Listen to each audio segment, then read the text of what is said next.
Okay, so we're diving into some pretty interesting stuff today. Those documents you gave us, they really hint at a potential cover-up with Oracle and their NetSuite platform. It's a story that seems to have everything: alleged security vulnerabilities, a whistleblower, potential corporate retaliation. It's a bit like a digital detective story where we're trying to piece together what happened and when. Yeah, and what's really interesting is the whistleblower in this case isn't just some random employee, right? They're a whole consulting group. Exactly. And not just any consulting group. This one is super experienced with NetSuite, especially their SuiteCommerce platform. Which means they were in a prime position to both spot these vulnerabilities and understand the potential fallout. Absolutely. And the vulnerabilities they found aren't exactly small potatoes either. The documents suggest this could be a really big data breach. Yeah, potentially exposing all sorts of sensitive information, personal stuff, financial stuff, maybe even health information, right? Right, and that's where things get really serious. I mean, think about the legal and financial implications for Oracle if something like that happened. Exactly. And on top of that, there's the allegation that Oracle knew about these problems and chose to just quietly fix them without telling anyone. Yeah, no customers, no regulators, no one. It's that lack of transparency that makes this whole thing so concerning. Absolutely. So to really get a handle on this, we need to go back to the beginning, like before August 2024. That's when this consulting group was raising all these red flags about SuiteCommerce. Especially about the types of data that would cause Oracle a whole heap of trouble if it ever got out. And the kind of trouble that could affect tons of people if their information was compromised. We're talking potential violations of HIPAA, that's the Health Insurance Portability and Accountability Act, right? That's some serious stuff. There are very strict rules around protecting health information. Yeah, you don't mess around with HIPAA. A breach that big could mean huge fines and a serious hit to Oracle's reputation. Exactly. So this consulting group, they're trying to raise these concerns internally, but it seems like they weren't getting anywhere. Right, like they hit a wall, and that's when they took a pretty big step. In August 2024, they issued a public security bulletin. They basically went public with their concerns. It was a way of warning everyone about these vulnerabilities. Yeah, it's a classic whistleblower move. They put their own reputation on the line to try and get someone to listen. It shows just how seriously they took these vulnerabilities. They felt they had to do something, even if it meant risking their business. Now, how did Oracle respond to this? Well, they did issue a patch called the DLST patch to fix some of the issues. But here's the thing. They didn't tell anyone about it. Not customers, not regulators. It was this quiet little patch, almost like they were trying to sweep the whole thing under the rug. That raises a lot of questions. Why the secrecy? Were they hoping no one would notice? Were they trying to avoid responsibility? And it's not just outsiders who started noticing something was off. Fast forward to January 2025, and there's this meme the consulting group posted on LinkedIn. Yeah, a seemingly harmless meme, but it accidentally revealed that even people inside NetSuite didn't know about the security issue or the patch. I mean, think about that. For a company handling such sensitive data, that lack of internal awareness is a big red flag. It suggests there were serious breakdowns in communication, and maybe even a lack of proper security protocols. Yeah, not a good look.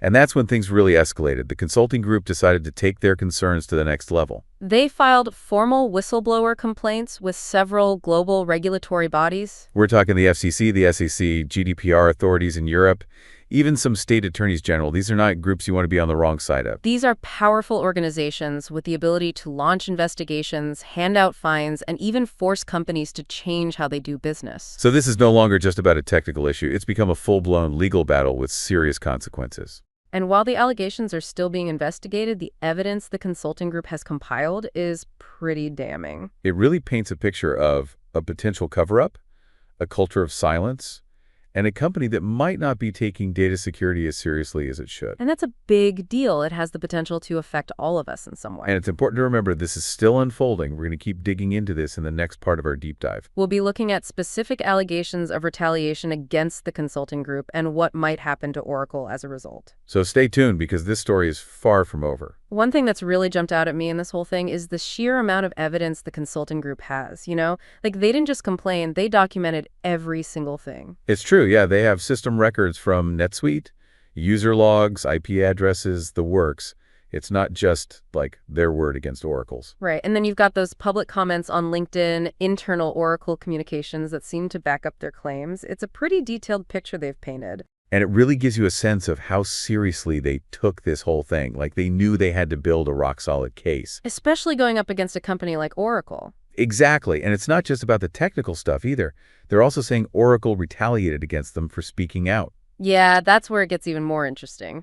In the documents, they talk about being excluded from partnership programs, like they were shut out of opportunities that used to be open to them. And then, of course, there are those alleged threats they got through LinkedIn messages, which is, well, pretty unsettling. It's kind of a classic David and Goliath story, right? Yeah, totally. This smaller group taking on a giant corporation, risking their whole business to do what they think is right. It raises the question, how effective are whistleblower protections, really? I mean, are they enough to stop companies from retaliating? Right, and what does it say to other potential whistleblowers? If you see someone get punished for speaking out, are you going to want to come forward? It's a tough situation. You want to encourage people to be transparent, to hold companies accountable, but you also have to protect the people who are brave enough to speak up.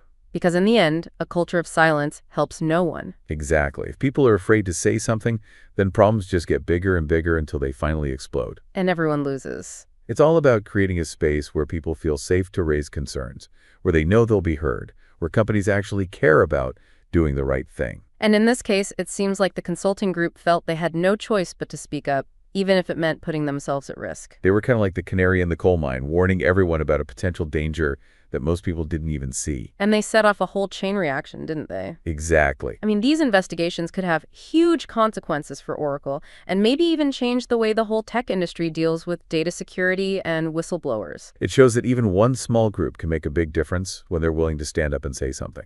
It's about accountability. It's about companies being responsible not just to their shareholders, but to all of us. All right, so as we head into the final part of our deep dive, we're going to be looking at what could happen next. We'll examine the potential fallout from these investigations and explore the bigger picture for the tech industry and beyond. So we've been looking at this case like a puzzle, right? Putting all the pieces together, the timeline, the evidence, trying to figure out what Oracle was thinking. And now that we're here at the end of our deep dive, I guess the big question is, what happens next? What are the consequences of all this? Yeah, what's the fallout going to be? Well, this could be a real turning point for the tech industry, not just when it comes to data security, but how companies treat whistleblowers, how they handle people who disagree. Like, will this change the game? Potentially, yeah. If the investigations find that Oracle messed up, the penalties could be huge. We're talking massive fines, right? Maybe even sanctions. Oh, absolutely. They could even be forced to make big changes to how they handle security and transparency. But, I mean, even beyond the legal stuff, there's the whole issue of their reputation. Yeah, that's a big one. In this day and age, bad news spreads like wildfire.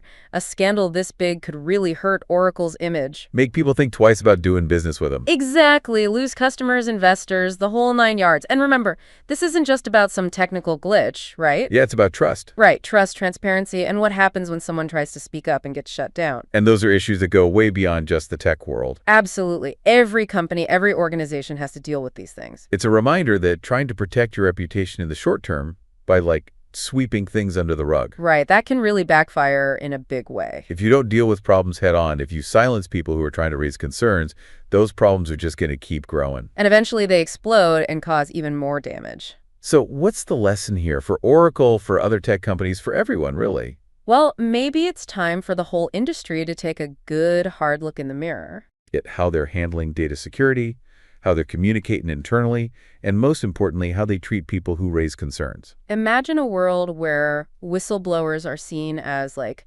valuable assets. Instead of threats. Right, where their insights are welcomed, acted upon, Where companies actually want to do the right thing. This case could be the push we need to get there, to a place where companies prioritize ethical behavior above everything else. And for you, our listener, I hope this deep dive has been more than just an interesting story. It's a reminder to stay informed, stay curious, and keep asking tough questions. About how your data is being handled, how companies are operating. Don't be afraid to hold people accountable. Exactly, because the digital world is constantly changing, and it's up to all of us to make sure it changes for the better. So that's it for this deep dive. We'll be keeping an eye on this story as it develops, bringing you updates and analysis along the way. But for now, keep digging, keep exploring, and keep the conversation going. Thanks for listening.